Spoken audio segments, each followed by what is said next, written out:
The night Caven left Thornhallow, the stars had hidden their faces behind bruised clouds. Ilara remembered every detail with the cruel clarity that only heartbreak could preserve. The way his hands had shaken when he cupped her face, the way his voice had cracked when he spoke the words that would echo through 2 years of silence. 3 weeks, he had promised, his wolf-bright eyes blazing with an intensity that made her soul ache. The coronation will take 3 weeks, then I will send for you. I will announce you as my queen before the entire realm, and nothing, not politics, not tradition, not the entire council of elders, will stop me from making you mine in the eyes of every wolf in Eldrin. She had believed him. How could she not? This was Caven, the man who had found her half-frozen in the forest 2 winters ago, a runaway servant with no name and no family. The man who had brought her to his remote estate to recover, and never asked her to leave. The man who had spent months earning her trust before confessing that his wolf had recognized her the moment their eyes met. Mate. The word still sent shivers down her spine. I will wait, Ilara had whispered against his lips. However long it takes. Caven had pulled back to look at her, his expression fierce with emotion. Then he had done something that shocked them both. He had bitten her. Not the full claiming mark that required witnesses and ceremony. Something smaller, more intimate. A crescent of teeth pressed into the curve of her hip, hidden where no one would ever see. A secret promise written in flesh and blood. This binds us, he had growled, his mouth still warm against her skin. Until I can mark you properly, this will remind you that you belong to me, and I to you. The wound had healed within hours, leaving a silvery scar that pulsed with warmth whenever she thought of him. That warmth had sustained her through the first week of his absence, through the second, through the third. On the 21st day, a rider had arrived at Thornhallow. Ilara had run to the courtyard, her heart soaring with desperate hope. But the messenger wore the colors of the capital, not Caven's personal guard. His face was carefully blank as he handed a scroll to the estate's elderly caretaker. What news? Ilara had demanded, abandoning all pretense of being a mere servant. What word from the king? The caretaker had read the message twice before looking at her with something that might have been pity. His Majesty King Caven, the old man said slowly, has taken Lady Morwen of House Crestwyn as his chosen queen. The wedding will take place on the next full moon. All subjects are commanded to rejoice.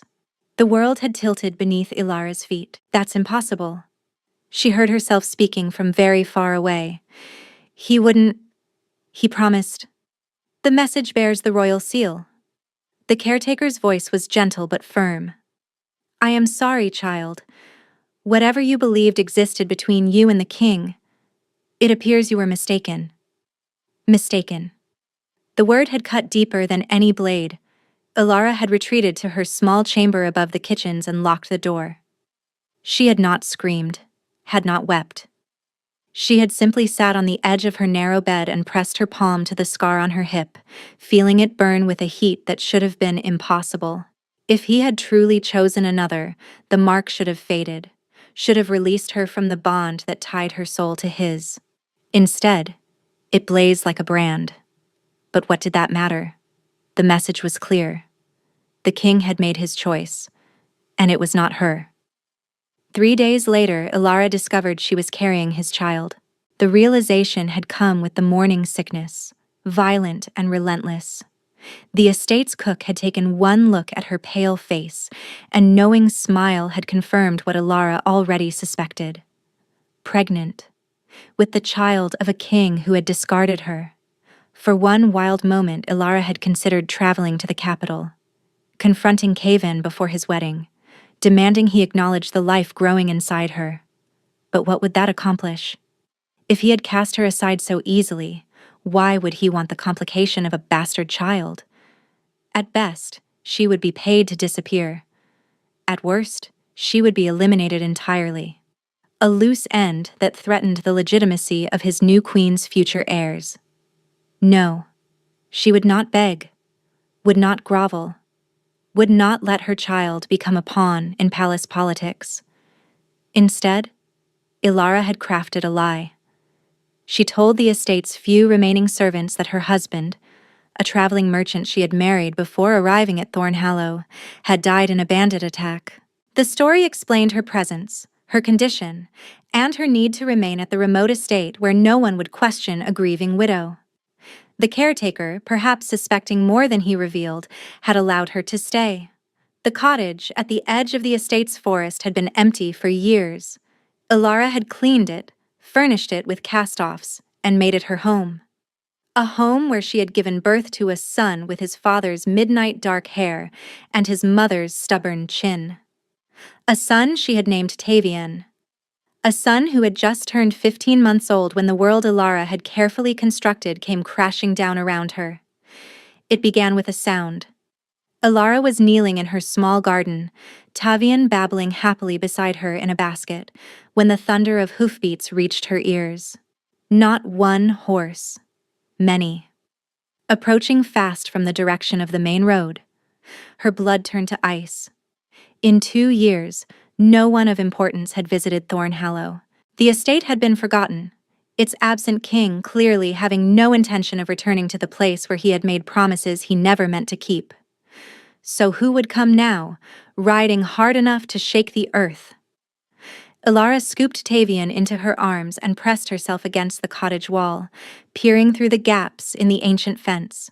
The riders burst from the tree line, 20 wolves in human form, their mounts lathered with sweat from hard travel. They wore the midnight blue of the royal guard, their cloaks emblazoned with the silver wolf that marked them as the king's own. And at their head, riding a stallion black as shadow, was a figure that made Ilara's heart stop entirely. He was broader than she remembered, harder. His dark hair was longer, pulled back from a face that seemed carved from granite rather than flesh.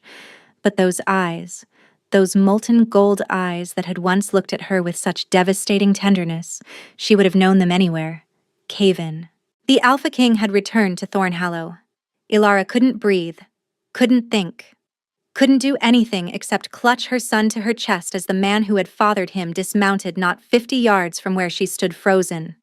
Tavian chose that moment to let out a delighted shriek, reaching toward the horses with grabbing hands. Caven's head snapped in their direction.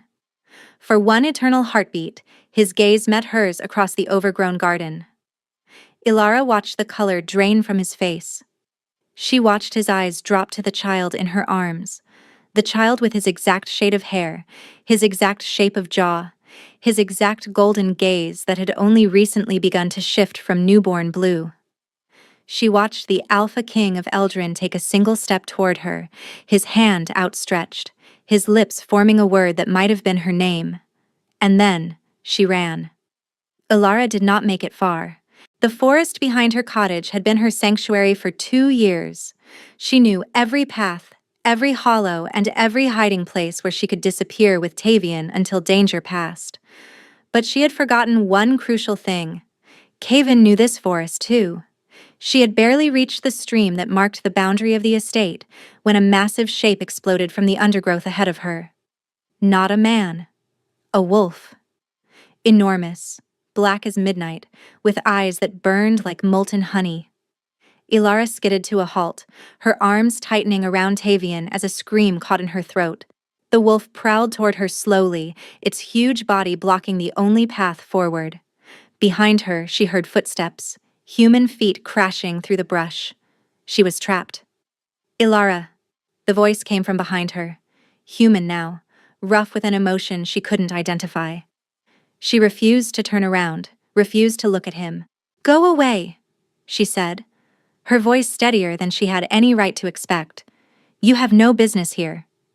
"No business?" A harsh laugh. "This is my estate, my land, my—" He stopped abruptly. Ilara felt him move closer, felt the heat of his body behind her like standing too close to a bonfire.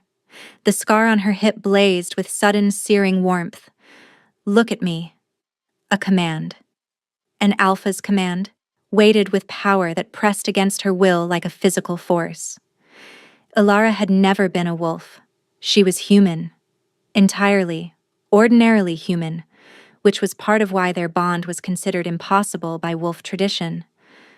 But the mark he had given her had changed something fundamental in her spirit.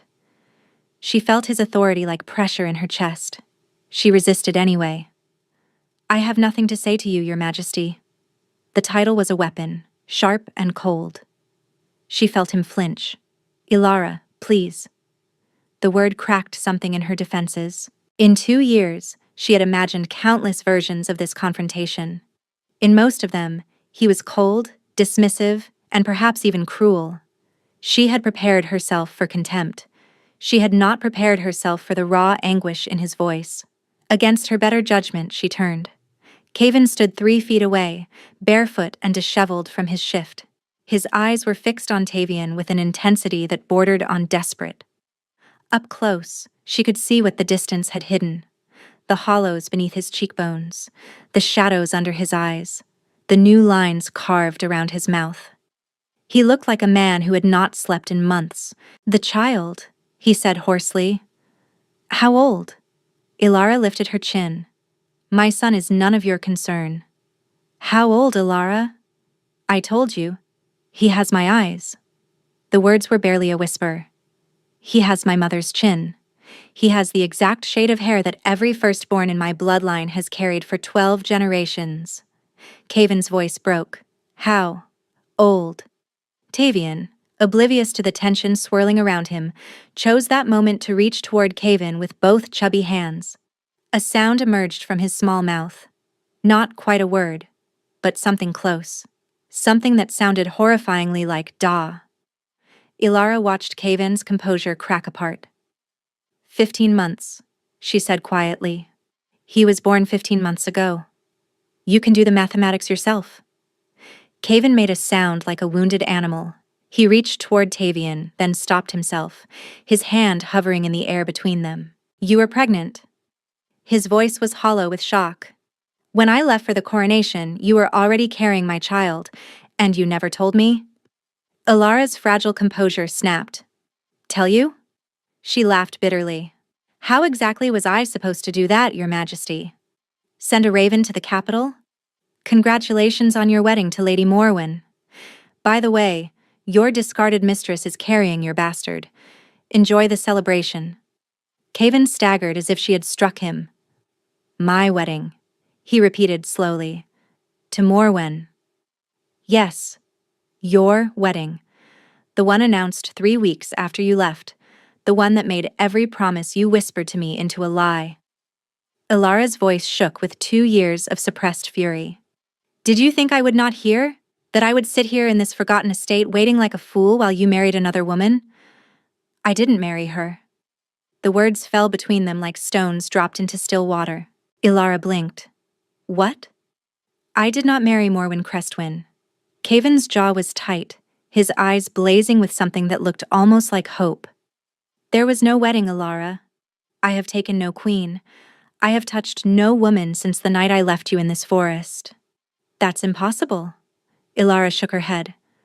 "The message, the royal seal, the entire kingdom was commanded to rejoice. I never sent that message." The forest seemed to hold its breath. "Then who?" Before Caven could answer, a howl split the air.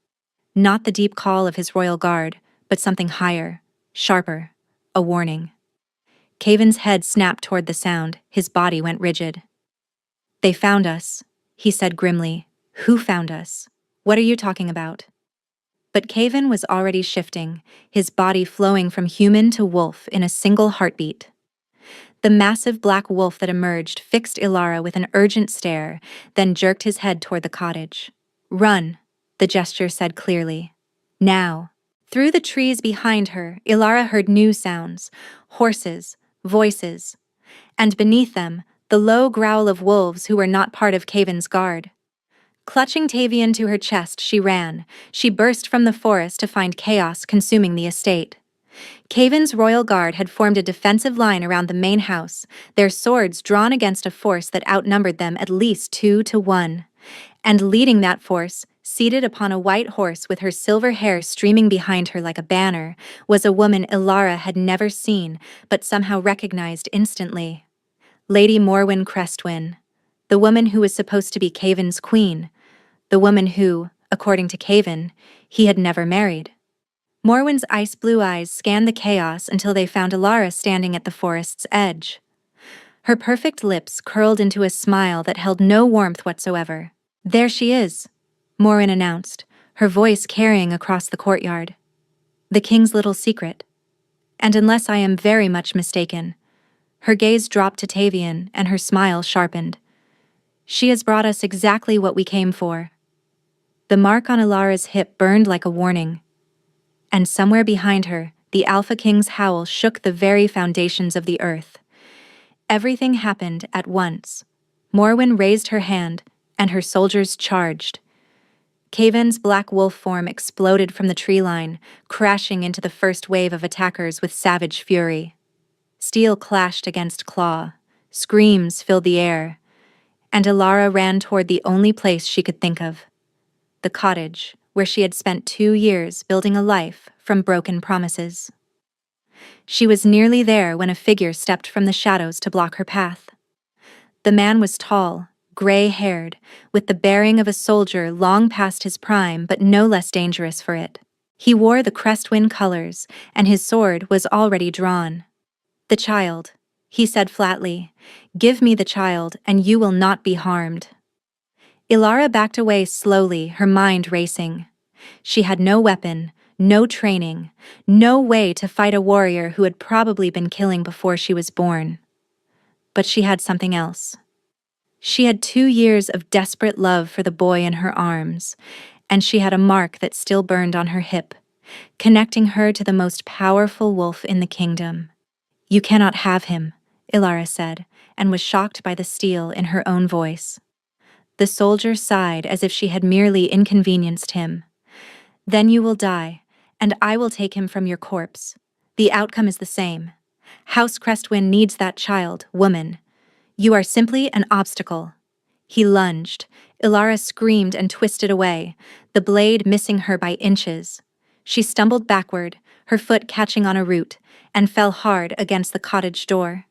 Tavian wailed in terror. The soldier raised his sword for a killing strike, and then stopped. A golden light was emanating from Ilara's chest. She looked down in shock. The glow seemed to pulse from somewhere deep inside her, warm and ancient and utterly foreign. It spread outward, forming a barrier between her and the soldier that he could not seem to penetrate. "What witchcraft is this?" the man demanded, slashing at the light. His blade passed through harmlessly, leaving ripples like a stone thrown into water. Ilara had no answer. She had no magic. She was human. Ordinary, unremarkable, human. But Tavian was not. Her son had stopped crying. His small face was scrunched in concentration, and his chubby hands were pressed against her chest directly over her heart. The golden light seemed to flow from him, through her, creating a shield that no weapon could breach. The blood of the Alpha King, the heir to 12 generations of wolf power, protecting his mother the only way he knew how. "Impossible," the soldier breathed. "The child is not yet 2 years old. He cannot." A black shape slammed into him from the side. Caven's wolf form bore the soldier to the ground, jaws closing around the man's throat before he could scream. One savage shake, and the threat was ended. The golden light faded as Tavian slumped against Ilara's chest, exhausted by whatever instinct had driven him to act. Caven shifted back to human form, his body covered in blood that mostly was not his own. He crossed the distance between them in 2 strides and fell to his knees before her, his hands hovering over her and Tavian as if afraid to touch them. "Are you hurt?" His voice was ragged. "The light. I felt it through the bond." "Are you hurt?" "The bond?" Ilara shook her head in confusion. "What are you talking about?" "I am human. I cannot feel the bond." "But I felt you." Caven's eyes were wild. "When that soldier attacked, I felt your terror like it was my own. The mark. It connected us more deeply than I ever imagined possible. And when the light appeared..." He looked at Tavian with awe. He is magnificent. Our son is magnificent. Our son. The words pierced through 2 years of anger and grief. Cave in. Ilara's voice wavered. What happened? The message, the wedding announcement. If you did not send it, then who? Morwen. Her family. Caven's expression hardened to stone. They drugged me on the eve of the coronation. A compound that suppressed my wolf and my memories. For 3 weeks, I was a puppet. Signing documents I did not understand. Agreeing to arrangements I would never have accepted. Including an engagement to Lady Morwen? Including that. Disgust dripped from his words. When the drug wore off, I discovered what had been done in my name, the messages sent to every corner of the kingdom, the wedding preparations already underway, and the announcement that had been sent here, to Thornhallow, deliberately designed to make you believe I had betrayed you. Ilara felt the blood drain from her face. They knew about me. They knew about us. They had spies at the estate. They knew that the only way to secure my throne was to destroy the bond between us before I could return to claim you. But you did not marry her. The soldier said House Crestwyn needs Tavian. If you are not wed to Morwen, why would they? The answer struck her like a physical blow. They want to control the heir, she whispered.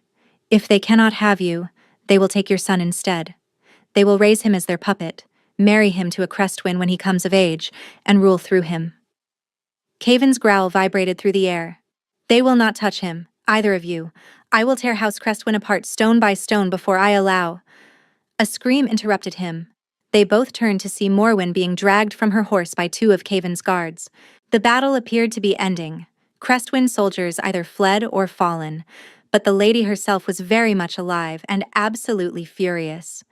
This changes nothing, Morwen shrieked as the guards forced her to her knees. The council has already accepted our betrothal. The documents bear your seal. In the eyes of the law, I am your queen and that half-blood bastard is nothing. Caven rose slowly to his feet. Ilara had seen him angry before, had seen him frustrated, passionate, even desperate. But she had never seen the cold, terrible fury that transformed his features now. You poisoned me, he said quietly. You violated my mind and my will. You sent false messages to the woman I love, hoping to drive her away. You hunted my mate and my son across my own lands with intent to murder or enslave. He stepped toward Morwen with predatory grace. And you dare speak to me of law? Your council will never accept a human as queen. Morwen's voice had lost some of its certainty. The tradition, I am the Alpha King. Each word fell like a hammer. I am the tradition, and any council member who does not accept my true mate will be removed from their position before sunset tomorrow. He turned his back on Morwen dismissively, returning to where Ilara still sat against the cottage door with Tavian sleeping in her arms. When he knelt before her again, the terrible fury had faded. In its place was something far more devastating. Hope, vulnerable and raw. I know I have no right to ask anything of you, Caven said quietly. I failed to protect you. Failed to return when I promised. I missed the birth of my son. Missed his first steps. His first words. Missed everything that I can never get back. Ilara said nothing. The emotions warring inside her were too vast for words. But I am asking anyway, Caven continued. Come back with me. Let me be the mate I should have been from the beginning. Let me spend the rest of my life earning what I should never have lost. Ilara looked at the man who had broken her heart. At the father who had never known his son existed. At the Alpha King who had apparently torn his kingdom apart rather than accept a false queen. The mark on her hip burned with steady warmth. Before she could respond, a horn sounded in the distance. Caven's head snapped toward the sound, his body going rigid. What is that? Ilara asked. Reinforcements. His jaw tightened. But not ours. Through the trees, emerging from the road that led to the capital, came a second army. Larger than the first. Flying banners that bore not the Crestwyn serpent but something far worse. The emblem of the Royal Council. And at their head, rode the High Elder himself, his ancient face set in grim determination. Caven of House Valdrin, the elder's voice rang out across the bloody courtyard. You are accused of breaking your sworn betrothal, threatening council authority, and harboring an unregistered heir. You will surrender yourself and the child for judgment, or you will be declared enemy of the realm. Morwen's laughter echoed through the sudden silence. I told you, she called out triumphantly. The law is on my side. Your little human cannot save you now. Ilara looked at Caven. Caven looked at the army surrounding them, and Tavian, sleeping peacefully against his mother's heart, began to glow again. The courtyard had become a cage. Council soldiers surrounded them on all sides, their spears forming a bristling wall of steel. Caven's royal guard, bloodied from the battle with Morwen's forces, stood in a protective circle around Ilara and Tavian, but they were hopelessly outnumbered. The High Elder dismounted with the slow dignity of a man who knew he held all the power. This does not need to end in more bloodshed, the Elder said, his voice carrying the weight of ancient authority. Surrender the child and the human woman. Accept your lawful betrothal to Lady Morwen. The realm requires stability, Caven. Your personal desires are irrelevant. Ilara felt Caven's fury through the bond, a scorching wave of rage that made her mark burn white-hot. But when he spoke, his voice was terrifyingly calm. Tell me, Elder Harwin, Caven said softly. Were you part of it from the beginning? The drugging? The false messages? Or did the Crestwinds simply purchase your loyalty afterward? A flicker of something, guilt, fear, crossed the Elder's weathered face. I do not know what you are implying. I am implying nothing. I am stating fact. Caven stepped forward, and despite being surrounded by hundreds of soldiers, every man in the courtyard took an instinctive step back. You knew I was poisoned. You knew my wolf was suppressed. You witnessed me sign documents while I was barely conscious, and you said nothing. The coronation required you to protect your king. The roar shook the ancient walls of Thornhallow. Instead, you conspired with traitors to steal my throne, my will, and my mate. Ilara watched the soldiers' expressions shift. Uncertainty crept into their ranks. These were not Crestwind men. They served the council, which meant they served the crown. And the crown was currently accusing their commanders of treason. Elder Harwin seemed to sense the change. His eyes darted to Morwen, who had gone very still. The documents are signed, Harwin said, but his voice had lost its certainty. The law recognizes the true mate bond above all other contracts. Caven's hand moved to his throat, pulling aside the collar of his torn shirt to reveal unmarked skin. Where is Morwen's claiming bite, Elder? Where is the proof of a completed bond? Silence. She has not bitten me because she cannot. Caven's smile was sharp as a blade. A wolf cannot claim a mate who already belongs to another. My bond with Ilara was sealed 2 years ago. Every document signed during my drug state is void, because I was never free to give consent. Ilara's breath caught. She had not known that, had not understood that his secret bite had legal implications beyond the personal. Elder Harwin's face had gone gray. If what you say is true, it is true. Caven turned to address the assembled soldiers directly. You were told to arrest a rogue king who threatened the realm, but I am not rogue. I am your rightful sovereign, bound to my true mate, father to the heir you see in her arms. The only traitors here wear Crestwind colors and elder robes. The soldiers exchanged uncertain glances. Spears that had been pointed aggressively began to waver. Morwen's composure finally cracked. He's lying, she shrieked. There is no bond. The woman is human. She cannot be a wolf's true mate. It's impossible. Impossible? Caven laughed coldly. Then explain why my wolf has been tearing itself apart for 2 years, driving me half mad with the need to find her. Explain why I can feel her heartbeat through the mark I gave her even now. Explain why our son, our not yet 2-year-old son, just manifested protective magic that has not appeared in the royal bloodline for 9 generations. He pointed at Tavian, who had woken and was watching the confrontation with unnervingly intelligent golden eyes. That child is proof of a true mate bond. The only way such power could manifest so young is if both parents were bonded at conception. Every elder knows this. His voice dropped to a deadly whisper. Which means you knew, Harwin. You knew she was my true mate. And you helped the Crestwinds tear us apart anyway. Elder Harwin's silence was a confession. The soldiers' spears lowered entirely. Several men stepped away from the elder, their expressions hardening with disgust. Captain Varric! Caven called out. A broad-shouldered soldier near the front snapped to attention. Your Majesty. You command the council guard. What is your oath? To protect the crown and uphold the true laws of Eldrin. And what does the true law say about those who drug a king and forge documents in his name? Captain Varric's jaw tightened. He turned to look at Elder Harwin, at Morwen, at the Crestwind soldiers who had attacked their king's own estate. Treason, the captain said quietly. The penalty is death. Morwen bolted. She made it 3 steps before a massive gray wolf intercepted her, bearing her to the ground with practiced efficiency.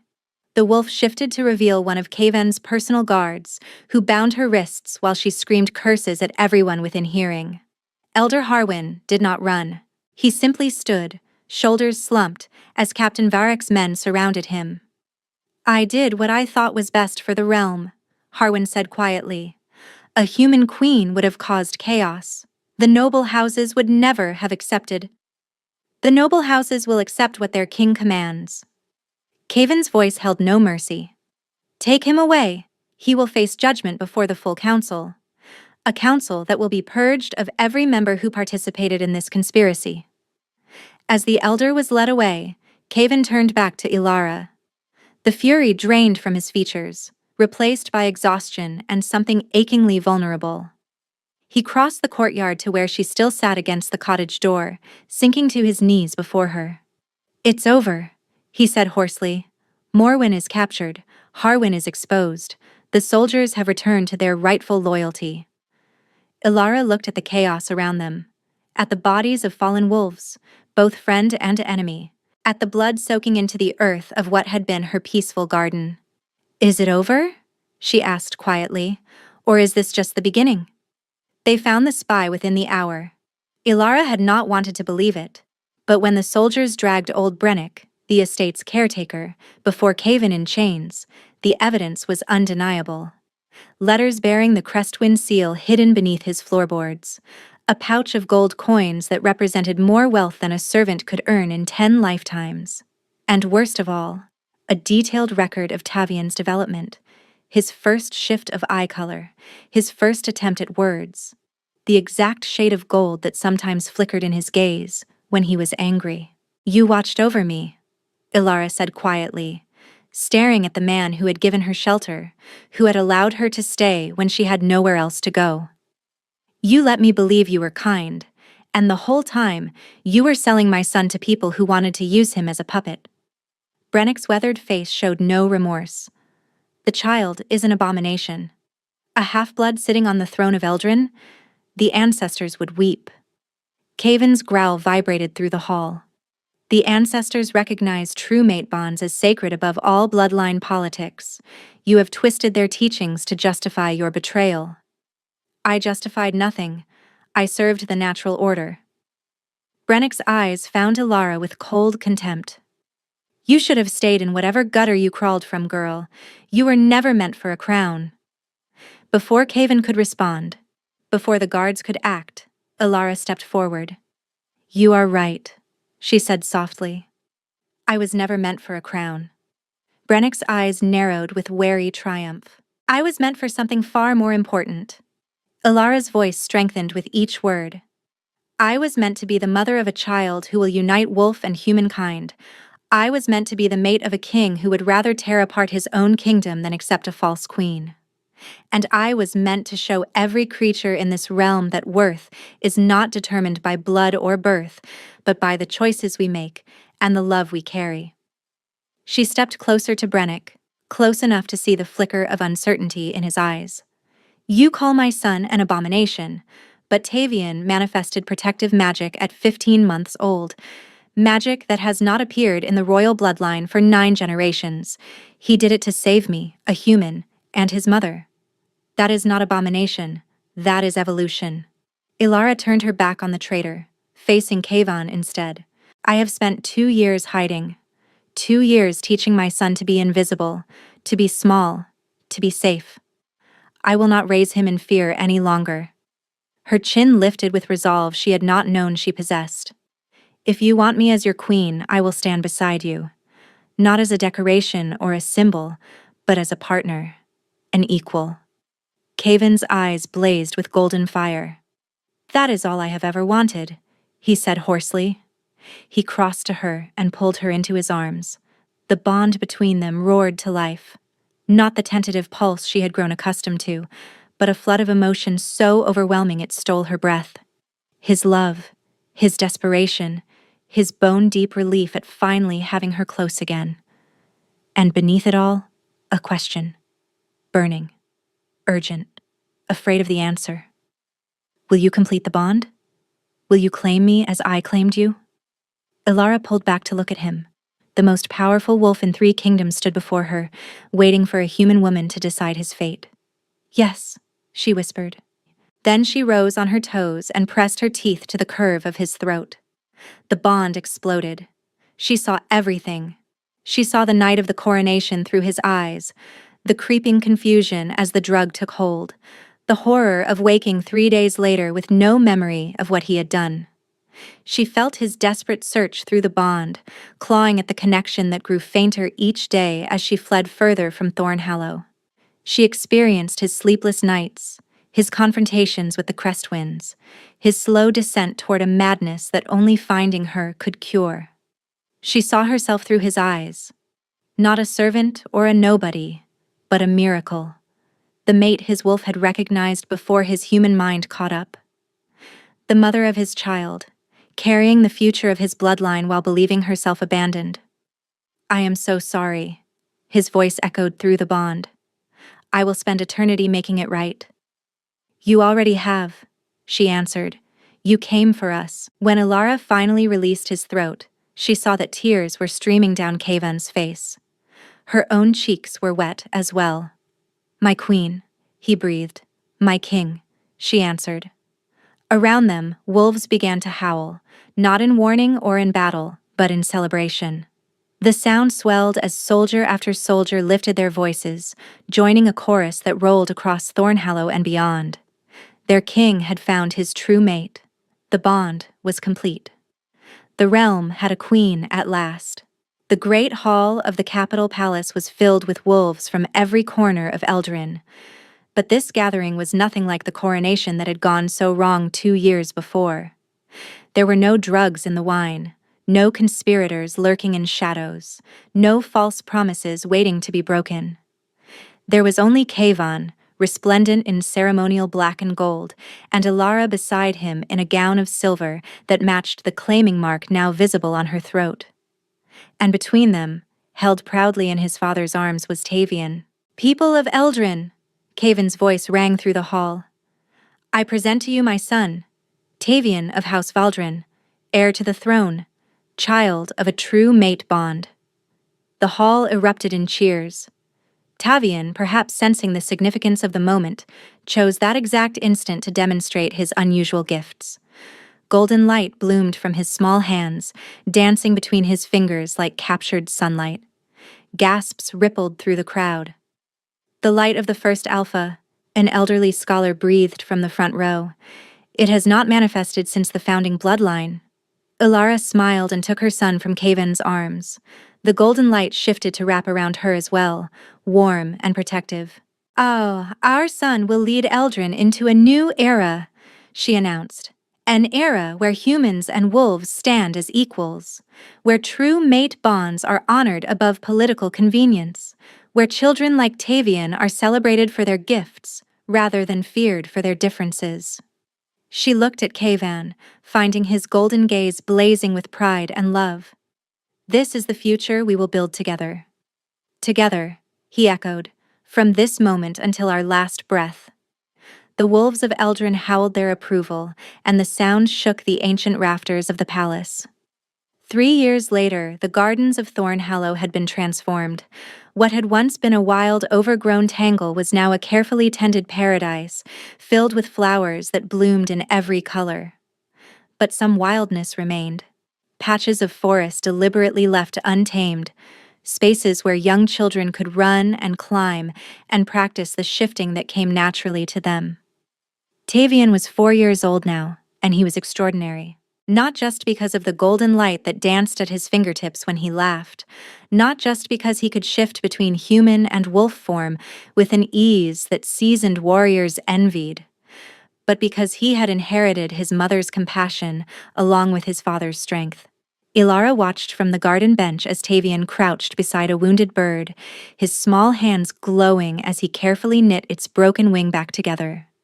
The healing gift had manifested 6 months ago, shocking everyone. Beside him, his 2-year-old sister Ilara watched with wide-eyed fascination, already showing signs of her own emerging abilities. "He gets that from you," Kaven said, settling onto the bench beside Ilara. "I have no magic. You have something better.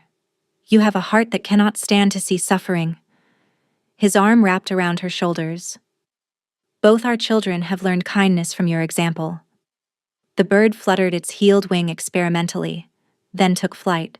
Tavian whooped with delight, and Ilara clapped her tiny hands. "Did you see? Did you see?" Tavian shouted, running toward them with his sister toddling behind. "I fixed it." Ilara caught her son as he launched himself into her arms, then scooped up Ilara as well. "I saw my heart. You were magnificent." Kaven's hand found hers, their fingers interlacing as the bond hummed between them. 2 years ago, she had been a servant girl hiding in a forgotten cottage with a broken heart and a child who should never have existed. Now she was a queen, a mother of 2, a mate whose bond had survived poison, conspiracy, and every obstacle their enemies could devise. And in the great tapestry of Eldrin's history, a new chapter continued to be woven. The story of a king who had torn apart a kingdom to find his mate. Of a woman who had raised a miraculous child alone in the wilderness. Of a love that had conquered every force that tried to destroy it. They had found each other against all odds, and they would never be parted again. Thank you so much for listening. I hope you enjoyed this story.